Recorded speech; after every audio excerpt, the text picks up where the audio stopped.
Kakdwip football প্রশিক্ষণ কেন্দ্রের উদ্যোগে দক্ষিণ 24 পরগনা জেলার কাকদ্বীপের স্টিমারঘাট বালির মাঠে অনুষ্ঠিত হল সারা বাংলা অনূর্ধ্ব 13 ফুটবল প্রতিযোগিতা। 2018 সালের 29শে ডিসেম্বর শুরু হওয়া 8 দলীয় এই নকআউট ফুটবল প্রতিযোগিতার পরিসমাপ্তি ঘটে 6 জানুয়ারি।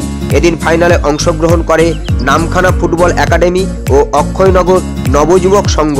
তবে টানটান উত্তেজনার মধ্য দিয়ে এদিন বিজয়ী হয় নামখানা ফুটবল একাডেমি।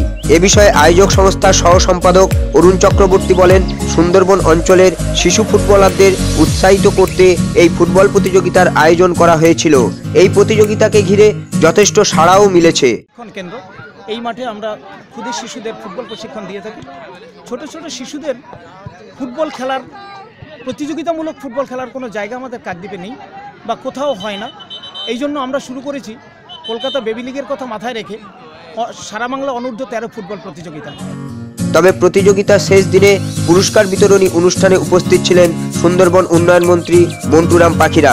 তিনি এদিন বিজয়ী খেলোয়াড়দের হাতে পুরস্কার তুলে দেন। পাশাপাশি তিনি এদিন বলেন, প্রত্যেক অভিভাবকদের উচিত তাদের ছেলে মেয়েদের খেলার প্রতি আকৃষ্ট করা। একই সঙ্গে তিনি বলেন, রাজ্য সরকার যুব সমাজকে খেলার প্রতি আকৃষ্ট করতে নানান প্রতিযোগিতারও আয়োজন করছে, আর সে কারণেই বাংলা সর্বত্রই ছেলে মেয়েদের খেলার প্রতি অনেকখানি আগ্রহ বেড়েছে।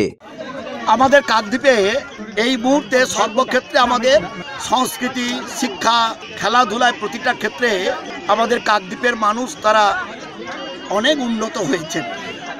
এই জন্য দেখবেন আমাদের কাকদ্বীপের একেবারে কাকদ্বীপ শহরের লাগোয়া অক্ষয়নগর বাসন্তী ময়দানে অনূর্ধ্ব 14 বছর বাচ্চাদের প্রশিক্ষণ হচ্ছে। এবং আপনারা দেখলেন যে এত অল্প বয়সের কচিকাঁচা কিশোররা এত সুন্দর তারা খেলছে, অভিভূত হতে হবে। তবে এদিনের ফুটবল খেলাকে কেন্দ্র করে কাকদ্বীপ এলাকায় ব্যাপক উন্মাদনা লক্ষ্য করা গিয়েছিল।